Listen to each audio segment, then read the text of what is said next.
Hello बच्चों, कैसे हो? आशा करती हूँ इस लॉकडाउन के पीरियड में आप सभी कुशल होंगे, स्वस्थ होंगे।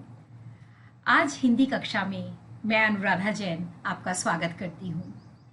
ये वीडियो खास तौर पर मैंने आईसीएसई हिंदी परीक्षा के लिए एग्जाम से पहले जो बच्चों की तकलीफ होती है या जो बच्चों को टेंशन होती है, उसको ध्यान में रखकर बनाया है।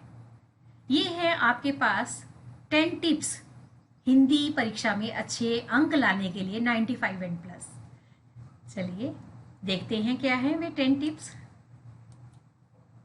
बिफोर एग्जाम, परीक्षा से पहले 1 या 2 दिन पहले अधिकतर देखा गया है कि बच्चे साल भर की पढ़ाई एक दिन में कर लेना चाहते हैं और रात रात भर जागते हैं। ये सही नहीं है।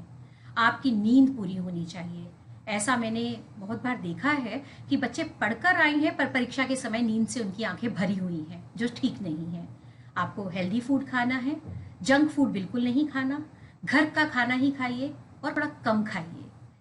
और अगर आपको पढ़ते पढ़ते बोरियत हो गई है, बीच बीच में थोड़ा म्यूजिक सुन लीजिए, तो वहां पर आप लिरिक्स अवॉइड कीजिए। ऐसा मैंने बच्चों से सुना भी है या मैंने खुद भी मैं जानती हूँ कि अगर आप लिरिक्स ज़्यादा सुनते हैं तो परीक्षा में वो दिमाग में लाइंस घूमती रहती हैं। आप कोई भी हल्का फुल्का इंस्ट्रूमेंटल म्यूजिक सुनिए और बीच बीच में 2-3 मिनट के लिए, 5 मिनट के लिए पढ़ने के अंतराल देने के लिए, पढ़ाई जब बहुत लंबी हो जाती है, आप थोड़ा सा मेडिटेशन कर लीजिए। इससे आपकी एकाग्रता बढ़ेगी, कंसंट्रेशन लेवल जो है आपका थोड़ा बढ़ जाएगा, आपको लंबे समय तक चीजें याद भी रहेंगी। देखिए, अब जो सबसे महत्वपूर्ण पॉइंट है उसके ऊपर चलते हैं। Point 2, reading the question paper properly and selecting the questions to be attempt. ये देखिए, 15 मिनट आईसीएसई ने 15 मिनट जो है हमारे बोर्ड ने दिए हैं पढ़ने के लिए केवल। यहाँ पर बच्चों को अपने 15 मिनट पूरे इसको फुल यूटिलाइज करना है। अपने पेपर को ध्यान से पढ़िए।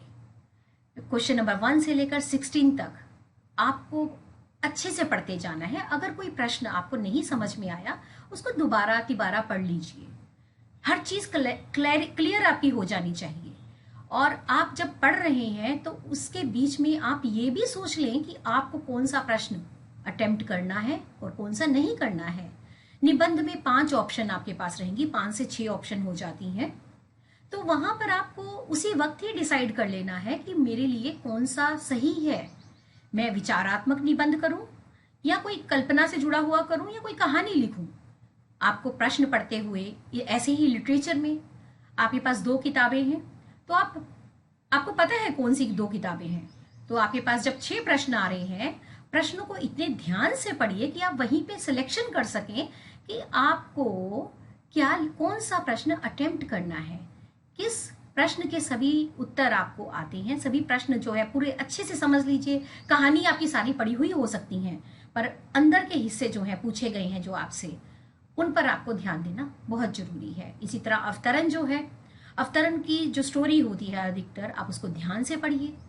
पहले आप उसको सरसरी वे में पढ़ लीजिए, उसके बाद जब दोबारा पढ़ें प्रश्नों को उससे पहले पढ़ लीजिए, ताकि उनके उत्तर साथ साथ ही आप खोज सके। 15 मिनट अपने जो है उनका फुल यूटिलाइजेशन कीजिए। प्रश्न पत्र को, अपने क्वेश्चन पेपर को बहुत ही ध्यान से पढ़िए। ये time management and order of attempting, ये मैंने खास तौर पर आपके लिए देखिए पूरा चार्ट यहाँ पर सर्कल सा बनाकर आपको डिवाइड करके दिखा दिया है। पूरा का पूरा आपको कैसे टाइम मैनेजमेंट करना है। आपका 3 घंटे का पेपर होता है, 15 मिनट रीडिंग के आपको एक्स्ट्रा मिल रहे हैं। अब 3 घंटे, इसका मतलब 180 मिनट्स आपके पास हैं। उनको कैसे डिवाइड करना है, और order of attempting the questions, ये दूसरी चीज है। मैं इन दोनों को एक साथ लेकर चल रही हूँ। देखिए, आपके पेपर में 2 सेक्शन है, ए और बी। ए सेक्शन जो है पूरा आपका ग्रामर से जुड़ा है, व्याकरण से है, और सेक्शन बी आपका लिटरेचर से है। तो यहाँ पे आप पहला सेक्शन बी भी उठा सकते हैं। पूरा सेक्शन बी आप एक संग करते जाइए। जो आपकी दोनों किताबों में से 6 प्रश्नों में से जो आपको करने हैं, 4 करने हैं, उनको ले लीजिए।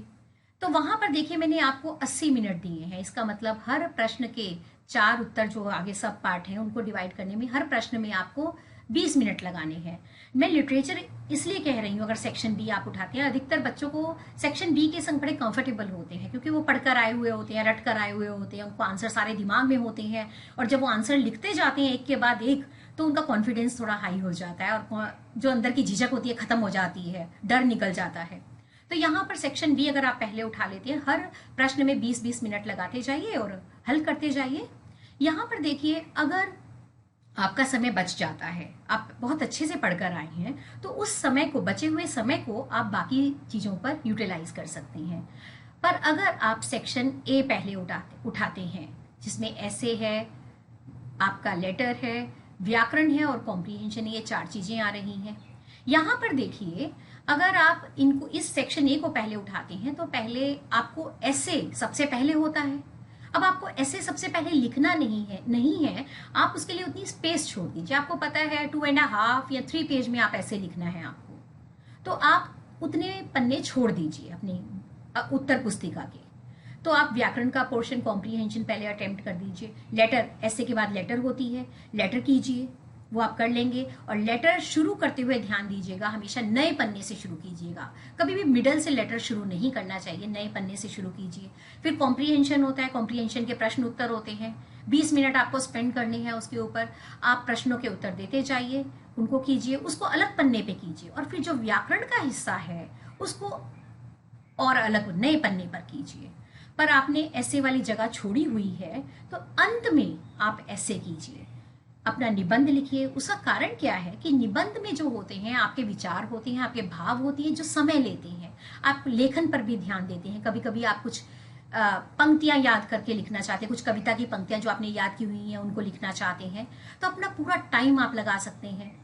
यहाँ पर देखिए, मैंने 30 मिनट आपके ऐसे के लिए रखे हैं, 15 मिनट आपकी व्याकरण, प्राय बच्चों को याद होती है। अगर नहीं याद होती तो बात अलग है, वो आधा घंटा भी लगा सकते हैं, पर जब आती होती है तो आप चुटकियों में, इसको 15 मिनट लिखा है, आप 10 मिनट में भी समाप्त कर सकते हैं इसे। कॉम्प्रिहेंशन, डायरेक्ट आंसर मिल जाते हैं, आप आराम से उसके अपठित गद्यांश के उत्तर लिख सकते हैं। लेटर राइटिंग भी आपको ज़्यादा, ऑफिशियल लेटर अगर उठाते हैं तो आप उसको टू द पॉइंट आपको लेटर लिखनी है। व्यक्तिगत पत्र थोड़े ज़्यादा लंबे हो जाते हैं, तो वहां पे भी आपको एक सीमा दी गई है, आपको उतनी शब्द सीमा में ही उसको खत्म करना है। ज़्यादा अनावश्यक चीज़ें आप उसमें ऐड मत कीजिए, मेरा तो यही सुझाव है आपको। यहाँ पर देखिए, मैंने 20 मिनट आपके लिए रिवीजन के लिए रखे हैं। पहले 15 मिनट रीडिंग के लिए और अंतिम 20 मिनट रिवीजन के लिए बहुत ही महत्वपूर्ण है। ये 20 मिनट जो रिवीजन के लिए मैंने आपको जो दिए हैं, यहाँ पर आप इसके 2 फायदे हो सकते हैं। एक तो, अगर आपको किसी भी कार्य को करते करते ज़्यादा समय लग गया है, मान लीजिए निबंध लिखने में या लेटर लिखने में, तो आपके पास 20 मिनट बचे हुए हैं, उसको कंप्लीट करने के लिए वहां से 5 मिनट आप उसमें और ऐड कर सकते हैं। निबंध में 35 मिनट लगा सकते हैं। और रिवीजन का दूसरा ये होगा, अगर आप जब रिवाइज कर रहे हैं, पेपर को रिवाइज करना बहुत ही जरूरी है, दोहराना बहुत ही जरूरी है। आप जब रिवाइज कर रहे हैं, तो जो चीजें आपको याद नहीं थी जब आप लिखते हुए, उनके ऊपर ज्यादा जोर देकर उन्हें याद कर सकते हैं। आप ये चेक कर सकते हैं कि आपने सब कुछ किया है या नहीं किया है, सब प्रश्नों के उत्तर दिए हैं या नहीं दिए हैं, और कोई ऐसी चीज छूट गई है तो आप उसको ऐड भी कर सकते हैं। तो ये जो है टाइम मैंने आपके हिंदी के लिए 3 घंटों को डिवाइड किया। इसी प्रकार आप अन्य विषयों का भी ऐसे ही आप डिवाइड कर सकते हैं समय को, हर प्रश्न की। एक्चुअली पेपर पढ़कर आना कोई कठिन नहीं है, पेपर अटेम्प्ट करना एक आर्ट है। पढ़कर तो सभी आते हैं, पर अच्छे से पेपर को अटेम्प्ट करना, जो पूछा गया है वो लिखना, ये आर्ट है। और ऑर्डर ऑफ अटेम्प्टिंग मैंने क्लियर कर दिया है। अगर आप सेक्शन बी उठा रहे हैं तो कंप्लीट सेक्शन बी कीजिए, अगर सेक्शन ए कर रहे हैं तो कंप्लीट सेक्शन ए कीजिए। ऐसा ना हो कि आप बी के अंदर ए में मर्ज कर दें और ए के अंदर बी मर्ज कर दें, एक लिटरेचर का करें और फिर आपको ऐसे लिखने बैठ गए, ये सबसे गलत तरीका होता है। पर मैंने आपको एक सुझाव दिया है, अगर सेक्शन ए भी कर रहे हैं तो ऐसे सबसे अंत में कीजिए, क्योंकि टाइम कंज्यूमिंग होता है। जिसे आप बेहतर बनाएंगे उतने अच्छे अंक आप उसमें ले पाएंगे। ये जो बहुत ही महत्वपूर्ण पॉइंट जो मैं लेने जा रही हूँ, हैंडराइटिंग एंड प्रेजेंटेशन, इसके अंदर मैं बहुत सी चीजें आपको बताने वाली हूँ। हैंडराइटिंग देखिए, इस उम्र में आके आप हैंडराइटिंग तो मतलब बहुत सुंदर तो नहीं कर सकते, पर स्वच्छ जरूर कर सकते हैं, सफाई से काम जरूर कर सकते हैं। तो ये पेपर में एक चीज ध्यान दीजिए, अगर सुंदर हैंडराइटिंग होती है तो बहुत अच्छा होता है, पर अगर काम सफाई से किया हो तो और भी अच्छा हो जाता है। हैंडराइटिंग में आपको एक चीज ध्यान देनी होगी कि आप जो लिख रहे हैं हर शब्द क्लियर होना चाहिए। अधिकतर बच्चे मैं देखती हूँ कि लिखते हुए शिरो रेखा लगानी भूल जाते हैं हिंदी में, उससे शब्दों की बनावट बड़ी गड़बड़ा जाती है। लिखते हुए लाइन को ऊपर की रेखा को टच नहीं करते, बीच में अंग्रेजी की तरह लिखते चले जाते हैं, दिखने में बहुत ही खराब लगता है। आपकी हैंडराइटिंग जो है जांचकर्ता के ऊपर बड़ा पॉजिटिव प्रभाव डालती है, तो हैंडराइटिंग पर आपको विशेष ध्यान देना होगा। आप अगर हैंडराइटिंग सुंदर नहीं है, ऑर्डिनरी हैंडराइटिंग है, पर आप नीटनेस पर आप विशेष ध्यान दीजिए। अपने हर शब्द को स्पष्ट लिखिए, पढ़ने वाले को जोर नहीं लगना चाहिए आपने क्या लिखा है। अपनी प्रेजेंटेशन अब दूसरी चीज है। प्रेजेंटेशन जब आप किसी प्रश्न के उत्तर को दे रहे हैं तो वहां पर आपने, मान लीजिए एक प्रश्न है जिसमें पूछा गया है किसने कहा, क्यों कहा, कब कहा, आपको एक ही प्रश्न में 3 हिस्से पूछ लिए गए हैं, तो आप सभी कीवर्ड्स जो हैं आप उनको पेंसिल से अंडरलाइन कर सकते हैं। जांचकर्ता का ध्यान, जो पेपर करेक्शन कर रहा है, उसका ध्यान जो है केवल आपके कीवर्ड्स पर चला जाएगा। अगर आपने दाएं बाएं कोई मिस्टेक भी की हुई है उसको शायद वो अवॉइड भी कर दे, क्योंकि जो आपका कीवर्ड है जो वो चाहता है, किसने कहा, कब कहा, आपने उस कीवर्ड को अंडरलाइन कर दिया है पेंसिल से, तो बहुत ही सरल है उसके लिए। तो उसका ध्यान डायरेक्ट उस चीज पर चला जाएगा जो वो चाहता है और आप उसके सामने वही प्रेजेंट कर रहे हैं। तो इस चीज पर ध्यान देना होगा। कीवर्ड्स को आप पेंसिल से हाईलाइट कीजिएगा, किसी कलरफुल पेन या स्केच पेन का प्रयोग कभी भी पेपर में नहीं करना चाहिए। अधिकतर बच्चे बोर्ड की परीक्षा में इस चीज को लेकर बड़ा कंफ्यूज रहते हैं कि ब्लू कलर का पेन यूज करें, ब्लैक कलर का करें, ऐसे मार्क्स कट जाएंगे। इन सब चीजों को लेकर टेंशन मत कीजिएगा, आप कोई भी कलर का पेन यूज कीजिए, पर किसी भी ब्लू और ब्लैक के अलावा लाल, हरा ये सब मत प्रयोग कीजिएगा। अगर आपको कोई चीज हाईलाइट करनी है तो पेंसिल का ही प्रयोग कीजिएगा। जैसे मैंने आपको उदाहरण दिया है कीवर्ड, अगर मान लीजिए निबंध लिख रहे हैं, उसमें आपने दोहा प्रयोग कर लिया कबीर का, तो कबीर के दोहे को आप पेंसिल से अंडरलाइन कर लीजिए। हाईलाइट करने से एग्जामिनर जो है, आपका जो जांच करने वाला जो है, पेपर करेक्शन कर रहा है, अवश्य ही उसके ऊपर आप अच्छा प्रभाव पड़ेगा। इसके अतिरिक्त स्पेसिंग मैं इसमें कवर करना चाहती हूँ। जब भी आप हैंडराइटिंग प्रेजेंटेशन के साथ साथ आपको प्रश्न आंसर लिखते हुए स्पेसिंग पर भी ध्यान देना होगा। आप किसी भी उत्तर को देने के बाद, मैं सुझाव दूंगी आपको, 2 से 3 लाइन का गैप छोड़ दीजिए।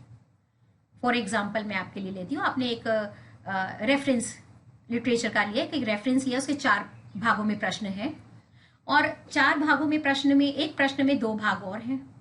किसने कहा, कब कहा। अब आपने किसने कहा का उत्तर दिया, कब कहा को जब कब कहा या क्यों कहा पूछा गया है आपसे, तो उसके लिए दूसरा पैराग्राफ बना दीजिए। ठीक है। अब आपने पहले प्रश्न का उत्तर दिया, दूसरा प्रश्न जब कर रहे हैं उसके बीच में 2 या 3 लाइन का गैप दे दीजिए। उससे क्या होगा कि एक तो आपका आंसर, हर आंसर अलग से नजर आएगा। इससे क्या होगा, जांचकर्ता को ये समझ में आ जाएगा आंसर नंबर 1 यहाँ पे खत्म हो गया, आंसर नंबर 2 यहाँ पर शुरू हो रहा है। कभी भी लिखते हुए मार्जिन को, जो साइड के जो मार्जिन होते हैं उसमें आप मार्जिन के अंदर कुछ मत लिखिएगा। उससे क्या होता है, वहां पर वो जो मार्जिन रखे गए हैं वो जांचकर्ता के लिए हैं, मार्किंग आपके मार्क्स देने के लिए दिए गए रखे गए हैं, आप उसको मत प्रयोग कीजिएगा। यहाँ पर एक और चीज मैं कहना चाहूंगी, आप जो है स्पेसिंग पर ध्यान देंगे। उस स्पेसिंग को आप बाद में, उसका मल्टीपर्पज है जिसे मैं बाद में आपको बताऊंगी अगले स्लाइड को एक्सप्लेन करते हुए। अपनी लिखाई पर ध्यान दीजिए, प्रेजेंटेशन पर ध्यान दीजिए। और अगर आप कोई भी अवतरण जब कर रहे हैं, रेफरेंस कर रहे हैं, 2 किताबों के 4 रेफरेंस आपको मिले हैं, तो उसको नए पन्ने से शुरू कीजिए। एक रेफरेंस, एक बुक का आपने खत्म किया, तो दूसरे में अगर आप कविताओं में चले गए तो दूसरे पन्ने में चले जाइए। उसी मिडल से कभी भी आप अगले प्रश्न को शुरू मत कीजिएगा। ये देखिए, ये बहुत ही जरूरी है। 8/8 आपको 8 में से 8 अंक लेने हैं। किसमें? व्याकरण में। अगर आप 8 में से 8 अंक पूरे ले आते हैं व्याकरण में, तो इसका फायदा क्या होगा, आपको पक्का 95% मार्क्स मिलने का, मैं जो कहती हूँ, मैं ये विश्वास, मेरा जो एक्सपीरियंस कहता है, जो मैंने अभी तक के टीचिंग एक्सपीरियंस में देखा है, अगर व्याकरण बच्चे पूरा अच्छे से अटेम्प्ट करते हैं तो उसके उनके अंकों पे उसका बहुत ही पॉजिटिव प्रभाव पड़ता है। आपके जो व्याकरण का हिस्सा है, जो आपके विलोम शब्द हैं, पर्यायवाची हैं, भाववाचक संज्ञाएं हैं, जहां पर अधिकतर आपको चॉइस मिल जाती है। विलोम शब्दों में 4 में से 2 कीजिए, पर्यायवाची में से 3 में से कोई एक लिखिए और 2 ही पर्यायवाची लिखिए। यहाँ पर आप ध्यान दीजिएगा कि अगर आपको 4 विलोम में से 2 बोले गए हैं लिखने के लिए तो आप 4 के 4 लिखिए, क्योंकि व्याकरण में अगर आप चारों लिखते हैं और मान लीजिए पहले 2 आपके गलत हो जाते हैं, स्पेलिंग मिस्टेक हो जाती है, तो बाकी के पीछे वाले 2 सही हैं, आपको उनके अंक मिलने की पूरी संभावना रहेगी आपकी। और दूसरी चीज है, जैसे अब आपने पर्यायवाची आपको पूछा कि 2 पर्यायवाची लिखे किसी एक शब्द का, आंख, नयन, नेत्र, लोचन, आपको 3 आते हैं तो आप तीनों लिख दीजिए। हो सकता है कि आप लोचन में आपने स्पेलिंग मिस्टेक कर दी है, किसी में स्पेलिंग मिस्टेक हो गई आपकी, पर जो 2 ठीक है उनके अंक आपको अवश्य मिलेंगे। बोर्ड का एक रूल होता है कि जब बच्चा लिखता है तो उसको मार्क्स मिलते हैं, पर जब आप लिखोगे ही नहीं तो अंक कैसे मिलेंगे। तो मेरा तो यही सुझाव रहता है अब हर विद्यार्थी को कि जो व्याकरण का हिस्सा जो लिखने में भी बहुत कम समय लेता है, आप उसमें पूरा ध्यान दीजिए और जितना आपको आता है उतना लिख दीजिए। मुहावरों के अंदर भी क्या होता है, 2 मुहावरे होते हैं, आपको एक से वाक्य बनाना है, वहां पे भी आपको कंफ्यूजन हो रहा है कि ये ठीक है या नहीं, तो दोनों मुहावरों के वाक्य बना दीजिए, कोई समस्या नहीं होगी। आपके जो आपने लिखा होगा, अगर आपको आपका टैली हो गया, आपके जांच करता, आपके जो करेक्शन करने वाले टीचर के संग, तो आपको मार्क्स देने में कोई कमी नहीं छोड़ेंगे, आपको जहां आपने लिखा है उसके अंक मिलेंगे ही मिलेंगे। और इसी तरह से कभी कभी मैंने देखा है कि विशेषण और भाववाचक संज्ञाओं में ऐसा होता है कि बच्चों को आते नहीं है, तो कभी कभी थोड़ा सा दिमाग लगाकर उसके आसपास के मिलते जुलते शब्द लिख देने चाहिए। उसका फायदा क्या होता है, जैसे भाववाचक संज्ञा में हम ज्यादातर देखते हैं त्व और ता से बनती है, या ई पीछे लगाकर भाववाचक संज्ञा बन जाती है, उनका प्रयोग कीजिए। वैसा कोई शब्द सोचिए, जैसे सज्जन शब्द है, आपको उसकी भाववाचक संज्ञा नहीं पता तो आपने ता लगा दिया सोचकर, ये सज्जनता, आपका आंसर करेक्ट है, आपको मार्क्स मिल जाएंगे। थोड़ा सा, पर उसको छोड़िए मत, मेरा यही कहना है। आप जब आपको नहीं भी आता, कोई भी प्रयास करके एक नया शब्द बनाने की कोशिश कीजिए जो आपके दिमाग में घूम रहा है उस समय में, तो क्या पता अनजाने में लिखा गया आपको बहुत से अंक दिलवा दे, क्योंकि आधा आधा अंक आपके लिए बड़ा महत्वपूर्ण हो जाता है। आगे चलते हैं, वोकैबुलरी एंड वर्ड यूज। अब आप ध्यान दीजिए, परीक्षा के अंदर मैं हिंदी का पेपर है तो मैं आपको अवश्य कहना चाहूंगी कि हिंदी शब्दों का प्रयोग कीजिए, अच्छे शब्दों का प्रयोग कीजिए, अच्छी अच्छी वर्तनी का प्रयोग कीजिए, स्पेलिंग मिस्टेक मत कीजिए। ये तो मैंने आपको पहले भी बोला, ये जो है आपको इस पर ध्यान देना है। आप मुहावरेदार भाषा प्रयोग कर सकते हैं। इसके साथ ही अगर आपको कोई सूक्तियां आती हैं, कोई कविता की, किसी भी कविता की पंक्तियां आपको याद है, आप उनका प्रयोग कर सकते हैं। आपने पर्यायवाची और विलोम शब्दों में नए नए शब्दों को सीखा है, उनका प्रयोग कर सकते हैं। उससे भाषा समृद्ध होती है, पढ़ने में भी अच्छा लगता है। पर यहाँ पे जो मैं कहना चाहती हूँ, ये विशेष रूप से अहिंदी भाषा भाषी बच्चों के लिए कहना चाहती हूँ जिनकी समस्या हो जाती है। सभी बच्चों के घर में हिंदी नहीं बोली जाती, बहुत से बच्चे ऐसे हैं जो जिनकी मातृभाषा कुछ और है पर हिंदी उनकी सेकंड लैंग्वेज है। वहां पर उनको अन्य शब्द याद आ रहे हैं, खासकर अंग्रेजी के शब्द याद आ रहे हैं। अंग्रेजी के शब्दों का भंडार उनके मस्तिष्क में बहुत भरा हुआ है। ऐसा होता है जैसे अब उन्हें लिखना है यूजफुल, उनको उस समय हिंदी का शब्द याद ही नहीं आ रहा, उपयोगी। इसी प्रकार से इंटरेस्टिंग दिमाग में है, रोचक उसका शब्द याद नहीं आ रहा, ब्यूटीफुल उसका सुंदर याद नहीं आ रहा। तो क्या करेंगे, इसका एक सरल उपाय है, आपको अंग्रेजी में नहीं लिखना उसको, आपको हिंदी अक्षरों का प्रयोग करते ब्यूटीफुल करके लिख देना है। आपके मार्क्स वहां पर आपको मिलेंगे। ये चीज ध्यान रखिएगा, क्योंकि हिंदी एक ऐसी भाषा है जिसने अंग्रेजी के कई शब्दों को अपना लिया है। यहाँ पर आपकी ये टेस्ट नहीं किया जाएगा कि आप हिंदी कितना जानते हैं, आप यहाँ पे ये टेस्ट किया जाएगा कि आपको एटलीस्ट हिंदी भाषा लिखनी तो आती है, उसके स्पेलिंग्स तो आपको, हिंदी में अगर कोई शब्द लिखना चाहो तो आपको उसके अक्षरों का ज्ञान तो है, तो यहाँ पे आप उसका प्रयोग कर सकते हैं। तो इस पर ध्यान दीजिएगा। अगर आप ऐसी दुविधा में फंस जाते हैं, लिखते लिखते आपको सही कोई शब्द याद नहीं आ रहा, ऐसा होता है, अधिकतर होता है, बच्चों के संग अधिकतर होता है। खासकर जो इंग्लिश मीडियम स्कूल के बच्चे हैं, जब हिंदी का पेपर अटेम्प्ट करते हैं, उनकी सबसे बड़ी समस्या उनके सामने यही होती है। इसलिए अगर आप हिंदी शब्दावली का प्रयोग करेंगे, हिंदी के अच्छे शब्दों का प्रयोग करेंगे, तो आपको अवश्य ही मार्क्स मिलेंगे। पर अगर ऐसा भी कुछ कर लेते हैं तो कहीं यहाँ पर कोई ऐसी समस्या नहीं आने वाली है। अब यहाँ पर देखिए, अवॉइड स्पेलिंग मिस्टेक्स अधिकतर बच्चों की सबसे बड़ी समस्या होती है, क्योंकि हिंदी कम लिखी जाती है। अधिकतर विषय जो है आप अंग्रेजी में लिखते हैं, और हिंदी जो है भाषा लिखने में उनको थोड़ी सी मुश्किल भी होती है। तो इसीलिए आपको एक तो मिस्टेक्स नहीं करनी। ये कैसे होगा? जब आप लेखन प्रयास करेंगे। बच्चे लेखन प्रयास भी इतना नहीं करते, इसलिए आप रीडिंग ज़्यादा कीजिए। अगर आप लिखना नहीं चाहते, बहुत ज़्यादा नहीं, वैसे तो मैं कहती हूँ कि आप लिखिए, लिखने से आपकी मिस्टेक्स पे फर्क पड़ेगा, फिर भी आप रीडिंग कीजिए। एटलीस्ट आप हिंदी न्यूज़पेपर पढ़ लीजिए, उससे आपकी शब्दावली भी बढ़ेगी और आपकी मिस्टेक्स अपने आप ही, क्योंकि आप शब्दों को जब बार बार देखते हैं तो आपकी मिस्टेक्स ऑटोमेटिकली दूर होती हैं।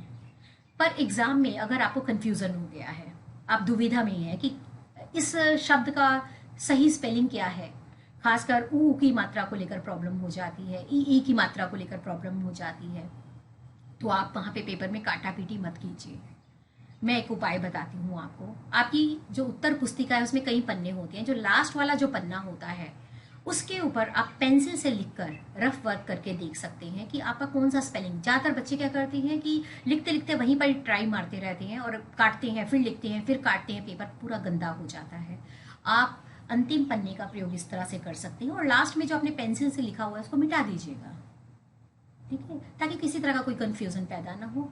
अपने जो स्पेलिंग फिर आपको ठीक लगे उसको, जहाँ पे कंफ्यूजन हो रहा है उसको उस जगह पे फिर फिट कर दीजिए।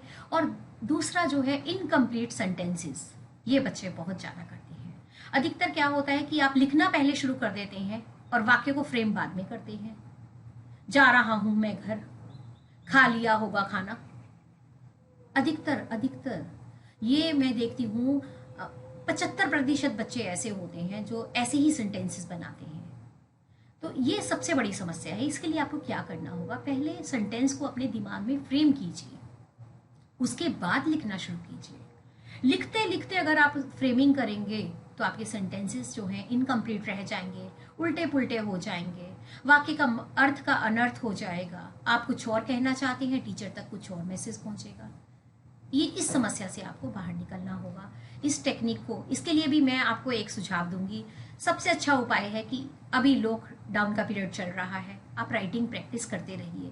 चाहे छोटी छोटी कहानियां लिखने की कोशिश कीजिए, किसी टॉपिक पर एक छोटा सा पैराग्राफ लिखिए। आपकी राइटिंग प्रैक्टिस जो है छूटनी नहीं चाहिए। अगर आप सोचेंगे कि अभी आप सिर्फ रीडिंग करने से हो जाएगा और परीक्षा में सीधा जाकर लिखने बैठ जाएंगे, तो आप दुविधा में फंस सकते हैं, आपको तकलीफ हो सकती है लिखने में।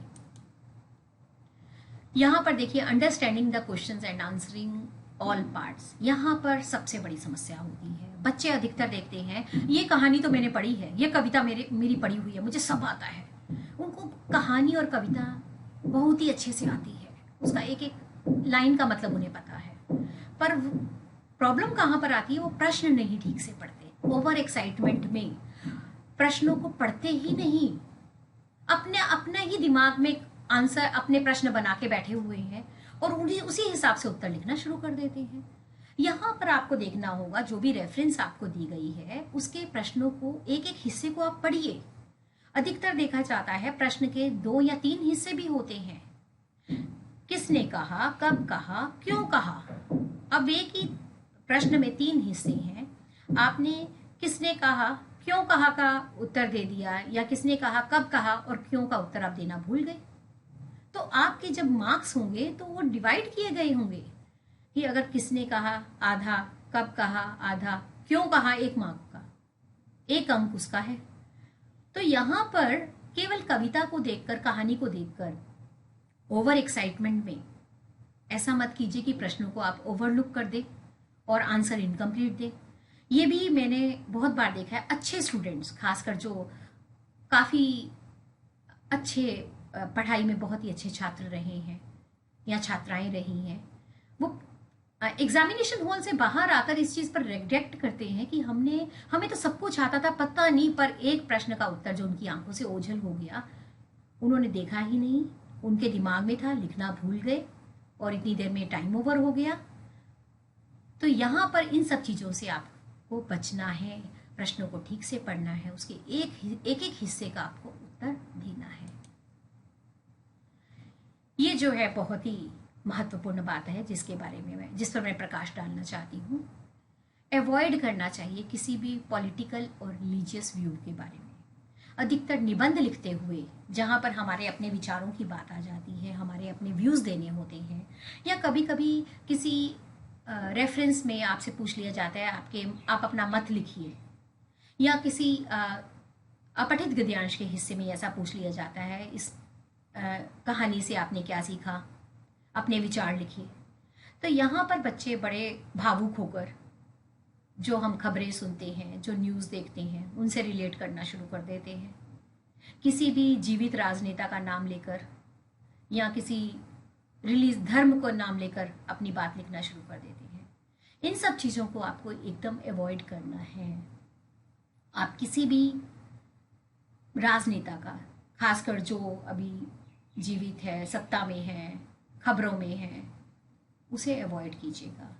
किसी भी धर्म विशेष के बारे में कोई कटाक्ष मत कीजिएगा, ये सही नहीं होगा आपके लिए।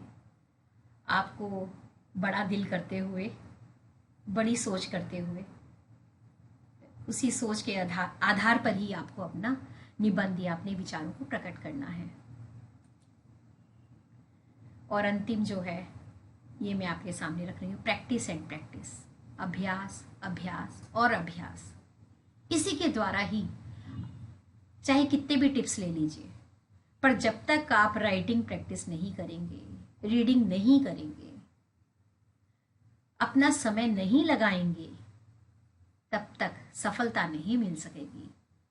आपको मैंने ये 10 टिप्स दिए हैं बेहतरीन परीक्षा देने के, अच्छे अंक पाने के, और अगर आप इन पर अमल करेंगे, इनको फॉलो करेंगे, तो मुझे ये विश्वास है, और ये मैं आपको गारंटी भी इस बात की दे सकती हूँ कि अगर आप इन चीज़ों को ध्यान देती हैं, आप पढ़ाई पर ध्यान देती हैं, अमल लगाकर पढ़ रही हैं, तो आपको अंक पाना कोई कठिन बात नहीं है।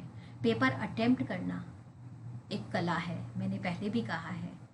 इस कला को आपको सीखना होगा, ठीक है, और अपने आप को और बेहतर बनाना होगा।